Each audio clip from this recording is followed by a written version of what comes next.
아멘. 오늘은 봉독해 드린 출애굽기 19장 1절로 6절의 말씀을 중심으로 하나님의 인도하심 제목을 같이 하십시다. 하나님의 인도하심. 한 젊은 청년이 스승에게 질문을 했습니다. 과중한 스트레스를 견딜 수가 없습니다. 스승은 청년에게 자기의 가방을 맡겼습니다. 그리고는 화단을 정리하고 앞마당을 쓸고 잡초를 정리하고 있었습니다. 30분이 지나가고 가방을 맡긴 것을 잊어버린 것처럼 자기 일에 몰두하고 있었고 40-50분이 지나서야 비로소 이 청년은 스승에게 이 가방을 언제까지 가지고 있어야만 합니까? 라고 물었습니다. 그때 그 스승이 대답을 하시기를 그것을 왜 들고 있느냐? 내려놓으면 될 것을 이라고 그 청년에게 대답을 하셨다고 합니다.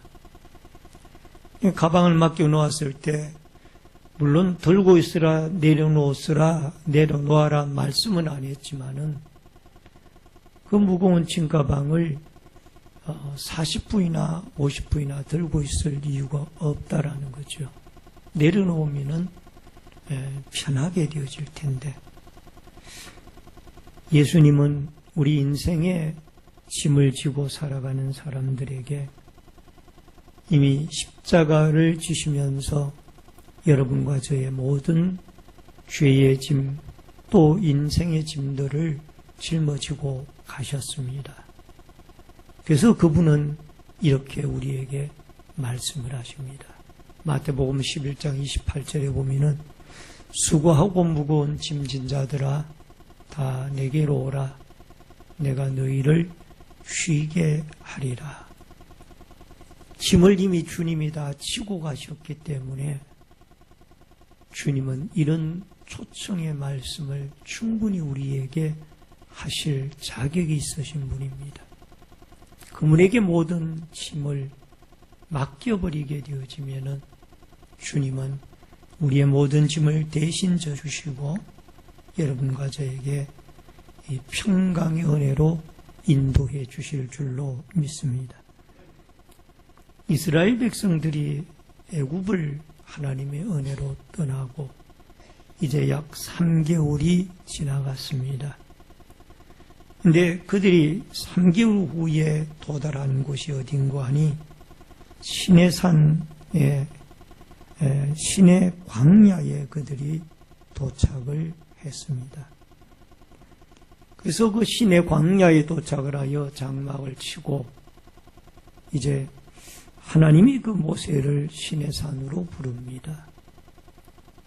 너는 분명히 너의 야곱의 집과 이스라엘 자손들에게 분명히 일러라.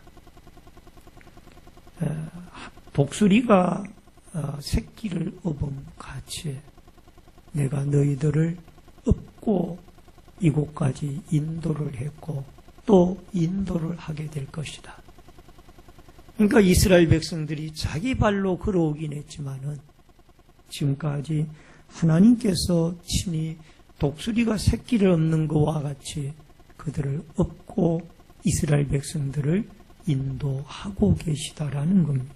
이것을 분명히 이 시내산에서 모세를 불러서 그 야곱의 집안과 이스라엘 백성들에게 일러서 그들에게 깨닫게 하라는 것입니다. 여러분 시편 23편 1절로 2절에 보면은 여호와는 목자시니 나의 목자시니 내게 부족함이 없으리로다. 그가 나를 푸른 풀밭에 누이시며 신만한 물가로 인도하시리로다. 하시는도다. 여러분, 애굽을 떠난 지 3개월 만에 시내산에 도착을 한 이스라엘 백성들, 그 백성들을 하나님은 인도를 하셨습니다. 자기들의 스스로 길을 찾아온 것이 아니고 먹을 것을 구해온 것이 아니라 또 마실 것을 구해서 온 것이 아니라 하나님의 인도와 보호 속에 그들이 3개월이라는 기간을 오게 되어져서 시내 광야까지 오게 되어진 것입니다. 이 시내 광야는 시나이 반도의 끝부분에 자리를 하고 있는 곳입니다. 그런데 독수리처럼이란 말씀이 나옵니다.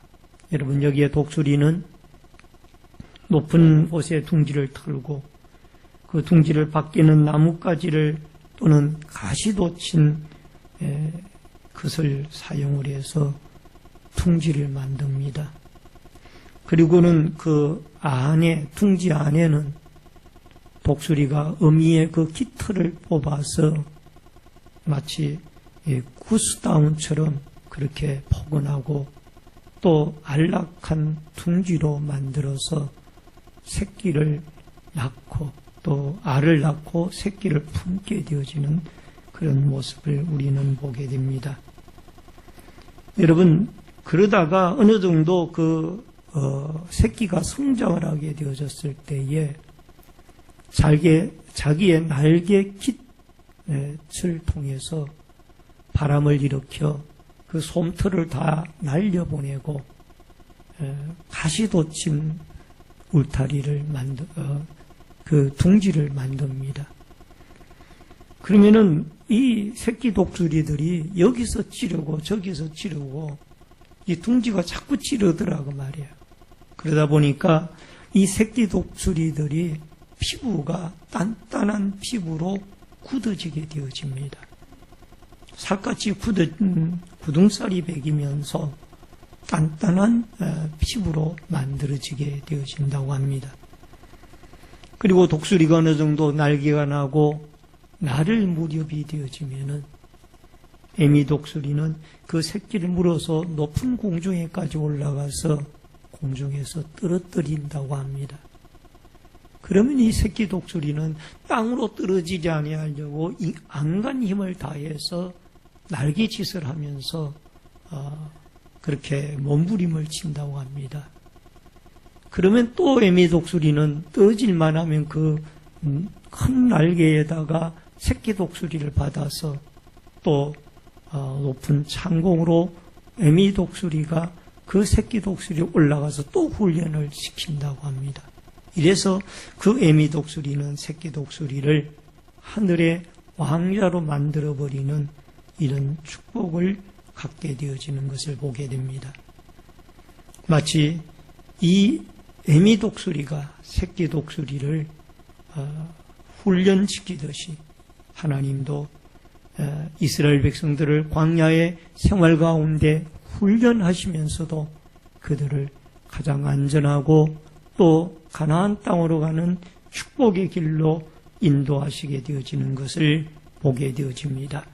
오늘 여기에 이스라엘 백성들을 인도하시는 하나님의 인도, 우리를 인도하시는 하나님의 인도에 대해서 여러분과 제가 살펴보면서 같이 은혜를 나누기를 원합니다. 우선 첫 번째로 하나님의 인도하심입니다. 4절을 같이 읽겠습니다. 다 같이 읽습니다.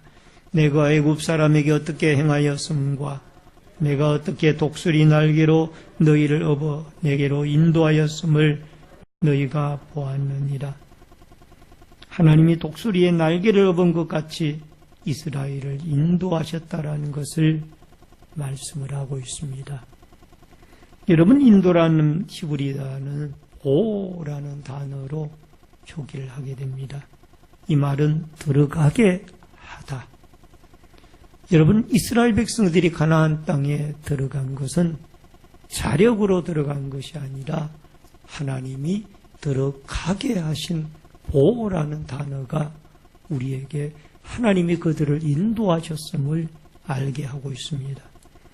여러분, 이스라엘 백성들이 가나안 땅까지 들어가는데 40여 년이 걸렸는데 그 들어가게 하신 분이 하나님이라는 것. 요단강이 갈라지고 또 홍해가 갈라지고 또 광야에서 아말렉을 만나고 또 물이 없어 반석을 치고 쳐서 물을 내서 먹이시고 하늘에서 만나를 내려서 먹이시고 또 이 모든 고통과 어려움들을 이기고 가나안 땅, 젖과 꿀이 흐르는 그 약속의 땅인 가나안 땅에 들어가게 하신 분은 하나님의 인도하심이 있었기 때문인 줄로 믿습니다. 오늘도 여러분과 제가 천국에 들어가기까지 우리에게 수많은 하나님의 인도와 보호가 필요하다라는 믿음과 확신을 가지고 여러분과 제가 하나님의 인도와 보호를 받는 역사들이 있어지기를 바랍니다. 말씀하신 언약대로 하나님이 인도를 하셨습니다. 창세기 15장 13절로 16절에 보면은 여호와께서 아브라함에게 이르시되 너는 반드시 알라. 내 자손이 이방에서 계기되어 그들을 섬기겠고 그들은 400년 동안 내 자손을 괴롭히리니 그들이 섬기는 나라를 내가 징벌할지며 그 후에 내 자손이 큰 재물을 끌고 나오리라. 너는 장수하다가 평안히 조상에게로 돌아가 장사될 것이요 내 자손은 4대 만에 이 땅으로 돌아오리니 아무리 족속의 죄악이 아직 가득 차지 아니함이니라 하시더니 4대 만에 돌아오게 할지니라. 아브라함을 통하여 이미 약속한 그 언약의 약속대로 하나님이 이스라엘 백성들을 가나안으로 인도하신다라는 느헤미야 9장 7절로 8절에 보면은 여러분 주는 하나님 여호와시라. 옛적에 아브라함을 택하시고 갈대아 우르에서 인도하여 내시고 아브라함이란 이름을 주시고 그의 마음이 주 앞에서 충성됨을 보시고 그와 더불어 언약을 세우사 가나안 족속, 헷 족속과 아모리 족속과 브리스 족속과 여부스 족속과 기르가스 족속과 족속의 땅을 그의 씨에게 주리라 하시더니 그 말씀대로 이루셨사오매 주는 의로우심이로소이다. 가나안 땅의 7족속들을 물리치고 하나님이 이 이스라엘 백성들로 하여금 가나안 땅을 차지하여 살게 하게 하시겠다라고 약속을 해주신 줄로 믿습니다. 그러므로 이런 약속의 말씀을 붙들고 우리는 하나님 앞에 주님의 이름으로 기도를 해야 될 줄로 믿습니다. 너희가 내 이름으로 무엇이든지 구하면 내가 행하리니 라는 말씀이 나옵니다. 내 이름으로 무엇이든지 구하면 내가 행하리라. 요한복음 14장 13절로 14절의 말씀입니다. 우리가 주님의 이름으로 언약의 약속이 있다 할지라도 주님 약속의 말씀대로 행하여 주시옵소서. 우리를 인도하여 주시옵소서. 우리를 천국의 길로 이 순례자의 길 속에 잘 인도하여 주시옵소서라고 기도가 필요한 줄로 믿습니다. 중국 내지 선교회의 그 유명한 선교의 아버지라고 하는 허드슨 테일러 선교사가 영국 선교의 본국으로 돌아가는 기차 안에서 어떤 한 분이 테일러 선교사님을 알아보시고 정중하게 인사를 하셨습니다. 그리고 테일러 선교사님이 옆자리가 비어 있어서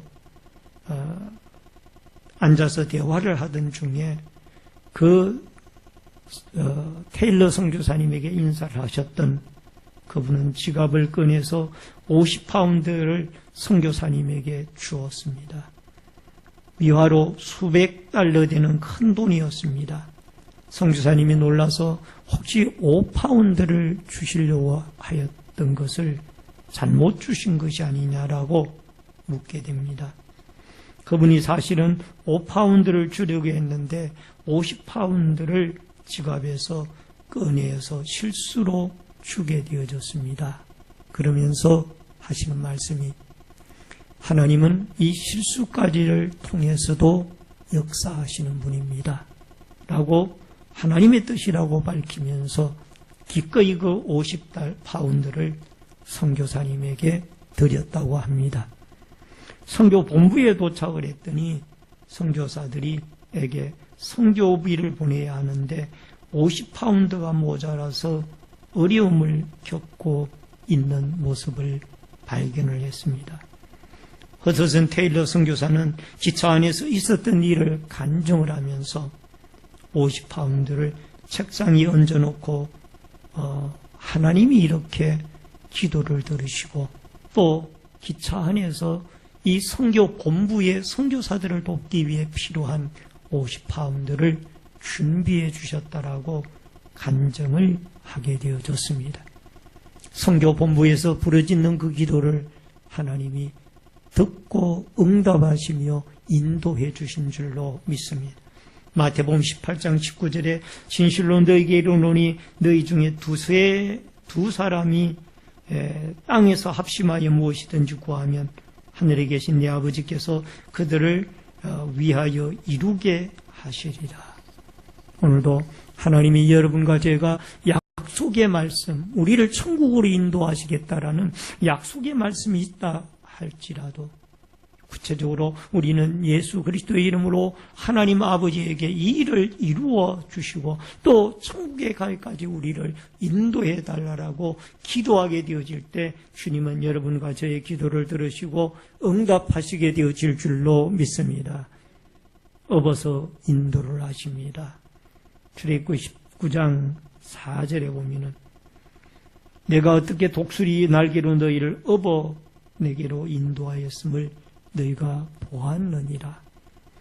여러분, 업어라는 이 단어가 히브리 원어로 와예사라고 되어져 있는데 원형은 나사입니다. 나사의 칼, 미완성 1인칭 공성 단수형으로 이루어져 있어서 직경을 하면은 그리고 내가 들어 올렸다라는 뜻이 있습니다.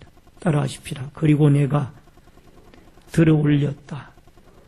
여기에 업어라는 이 말은 그리고 내가 들어 올렸다라는 말씀이 있습니다. 소중한 물건을 들어 올림과 같이 하나님이 업어라는 이 단어는 이 와예사라는 이 단어는 이 원형이 나사로서 들어 올리다라는 그런 의미가 있습니다. 여러분, 이스라엘 백성들은 하나님이 힘들고 어려워할 때 하나님이 들어 올려서 그들을 업어서 인도하셨던 분이 여호와 하나님이신 줄로 믿습니다. 동영상 하나를 보시고 계속해서 말씀을 나누겠습니다. 동행이라는 동영상 보시겠습니다.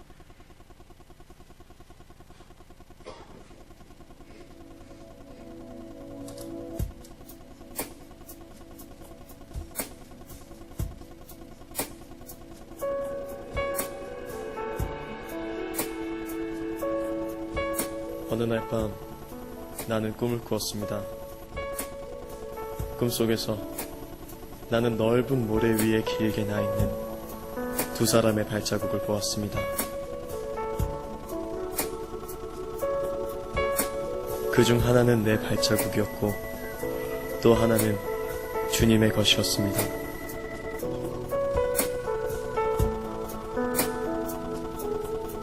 저 발자국은 네가 걸어온 인생의 흔적이란다.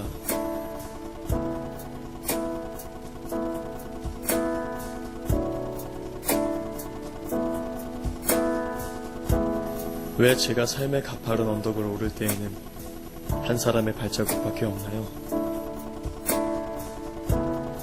제가 가장 힘들었던 순간에 주님께서는 어디 계셨나요?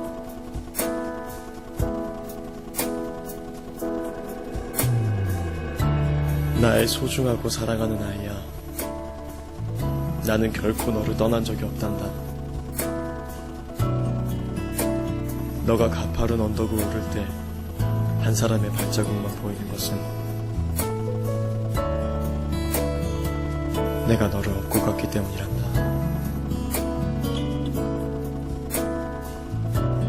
저는 몰랐습니다. 지치고 힘들 때마다 늘 혼자라고 생각했습니다.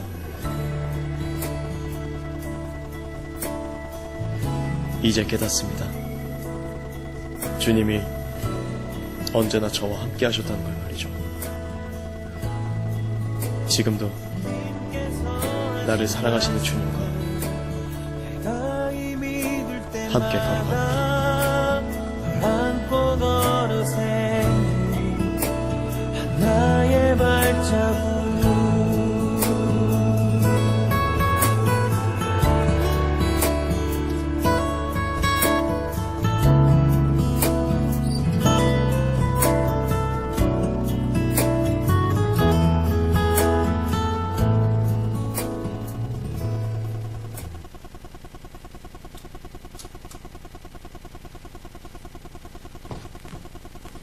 네, 동영상 동행을 통해서 많은 은혜를 받으신 줄 압니다.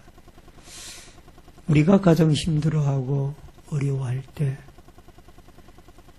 우리는 그런 생각을 갖습니다. 주님이 계시다라면 내가 이 고통당하는 이 현장을 떠나가신 것은 아닌가. 이 동영상에 나오는 그 아이처럼 그런 생각을 가질 수 있어요. 근데 그게 아니라 여러분과 제가 힘들어할 때 주님은 우리를 업고 가시는 거예요. 그래서 두 개의 발자국이 모래 위에 나 있다가 발자국 하나가 줄어든 이유가 거기 있다라는 거예요. 우리를 업어주셨기 때문에. 주님은 우리와 늘 어떤 고통과 어려움 중에도 동행해 주시는 분인 줄로 믿습니다. 특별히 여러분과 제가 힘들어하고 버거워할 때 주님은 우리를 찾아와 주시고 또 우리의 마음에 위로를 주시고 또 우리의 마음에 용기와 소망을 주시는 분이 여러분과 제가 믿는 우리를 인도하시는 살아계신 하나님인 줄로 믿습니다. 요한복음 14장 18절에 내가 너희를 고아와 같이 버려두지 아니하고 너희에게로 오리라. 늘 주님은 하나님의 성령을 통하여 말씀을 통하여 여러분과 저와 동행하고 계시다라는 것을 잊지 마시고 늘 주님을 의지하고 믿음으로 그분을 바라보며 승리의 발걸음을 옮겨놓을 수 있기를 바랍니다. 여러분, 우리가 잘 알고 있는 복음송 가운데 이런 복음송이 있습니다. 날마다 숨쉬는 순간마다 내 앞에 어려운 일 보내 주님 앞에 이 몸을 맡길 때 슬픔 없네 두려움 없네 주님의 자비로운 손길 항상 좋은 것 주시도다 사랑스레 기쁨과 슬픔을 수고와 평안과 안식을 아멘. 인생은 어두운 터널을 통과하는 기차와 같습니다. 자동차와 같습니다. 자동차나 기차가 어느 어두운 터널을 통과할 때는 깜깜하여 아무것도 보이지 않습니다. 그러나 터널이 지나고 나면은 밝은 세상이 기다리고 있습니다. 여러분, 이 양양고속도로를 달리다가 보니까 아마 우리나라에서는 가장 긴 터널이 아닌가 생각이 되어집니다만은 11km가 넘고 12km가 조금 못 되는 아주 긴 터널이 이 태백산맥을 통과하는 터널이 나오더라고. 가도 끝이 없는 듯한 그런 터널이었지만 그러나 그 터널을 통과했을 때에 맑은 하늘이 드러나 보이고 또 조금 더 가게 되어지면은 시푸른 동해바다가 넘실거리는 동해바다가 눈에 들어오게 되어집니다. 여러분, 어두운 인생이 캄캄해 보이지만 머지않아 주님은 여러분과 저에게 밝은 세상을 우리에게 비추어 주실 날이 오게 되어질 줄로 믿습니다. 다윗이 골리앗과 싸울 때에 골리앗은 장수입니다. 무기가 있습니다. 싸운 경력이 있습니다. 거구입니다. 힘이 있습니다. 그러나 다윗은 골리앗이 가지고 있는 이 아무것도 갖추질 못했어요. 그는 기도닥습니다. 소년입니다. 물맷돌 5개를 가지고 나아가면서 너는 창과 칼을 방패를 가지고 나오지만은 나는 만군의 하나님 여호와의 이름을 가지고 나아가노라. 전쟁에 이기고 지는 것은 이 하나님의 손에 달려있다. 그러면서 만군의 여호와의 이름을 가지고 나아간다. 여러분, 전쟁은 여호와께 속한 것인즉 그가 너희를 우리 손에 넘기시리라. 할렐루야. 사무엘상 17장 47절에 다윗은 분명히 이런 믿음과 확신을 가지고 물맷돌 하나로 거구인 이 블레셋의 적장 골리앗을 쓰러뜨리게 되어집니다. 믿음이 이기는 겁니다. 따라하십시다. 믿음이 이기네. 믿음이 이기네. 믿음이 이기네. 믿음이 이기네. 주 예수를 믿음이 온 세상 이기네. 여러분, 하나님의 능력, 인도하심, 또 주 예수 그리스도가 때마다 일마다 우리와 동행하시는 이 사실을 여러분과 제가 믿고 나아갈 때 우리는 분명히 승리할 수 있고 또 이겨나갈 수가 있는 줄로 믿습니다. 평안히 인도하십니다. 4절에 보면은 여러분 이스라엘을 안전하게 인도하시는 분인 것을 보게 됩니다. 너를 어번에게로 인도하였음을 너희가 보았느니라. 여러분, 갈 길을 알지 못했을 때에 광야에서 이스라엘 백성들의 구름기둥, 불기둥을 비추어서 그들에게 길을 안내하셨고, 물이 없었을 때에 반석을 쳐서 물을 내셨으며, 양식이 없어 굶주릴 때 하늘 문을 여시고 하나님은 만나를 내리셨고, 고기를 먹고 싶어 하였을 때 메추라기 떼를 몰아서 200여만 명이 넘는 그 많은 사람들에게 고기를 먹이신 분이 하나님. 시편 61편 3절로 4절에 보니까 주는 나의 피난처시요 원수를 피하는 견고한 망대이심이니이다. 내가 영원히 주의 장막에 머물며 내가 주의 날개 아래로 피하리이다. 성경 주석가인 매튜 헨리는 하나님의 사랑을 끊을 수 없는 방어선이고 하나님의 능력은 무너뜨릴 수 없는 방어벽이다. 따라하십시다. 하나님의 사랑은 끊을 수 없는 방어선이고 하나님의 능력은 무너뜨릴 수 없는 방어벽이다. 아멘.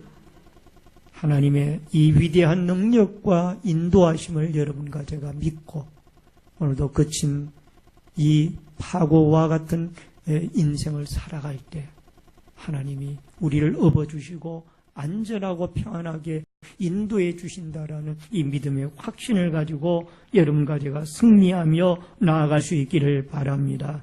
마지막으로 가치 존재에 대한 인정입니다. 5절로 6절에 보니까 세계가 다 내게 속하였나니 너희가 내 말을 잘 듣고 내 언약을 지키면 너희는 내 모든 민족 중에서 내 소유가 되겠고 너희가 내게 대하여 제사장 나라가 되며 거룩한 백성이 되리라. 너는 이 말을 이스라엘 자손에게 전할지니라. 여기에 소유라고 말씀합니다. 여러분, 소유는 세귤라라는 단어로 표현이 되어 있습니다. 아주 귀한 소유물, 매우 값진 소유물을 가리킵니다.